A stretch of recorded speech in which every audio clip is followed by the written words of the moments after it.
আমি আপনাকে বলি, অনেকে মনে করে যে চিনি খেলে ডায়াবেটিস হয়, আসলে চিনি খেলে ডায়াবেটিস হয় না, চিনি খেলে ডায়াবেটিস বাড়ে। ডায়াবেটিস হয় যখন আমরা কার্বোহাইড্রেটের সাথে লবণ মিক্স করে খাই।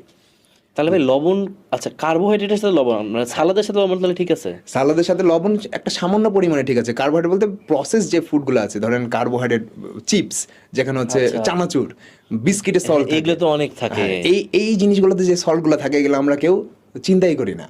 এই সল্টগুলো যখন আমরা খাই তখন আমাদের শরীরে ডায়াবেটিস হয়। কারণ কি, এটা ইনসুলিন রেজিস্ট্যান্স বাড়ায় এই জিনিসগুলো, মানে ইনসুলিন আচ্ছা। রেজিস্ট্যান্স হয়ে যাবে, আপনার বডি ইনসুলিন নিবে না, কাজ করবে না।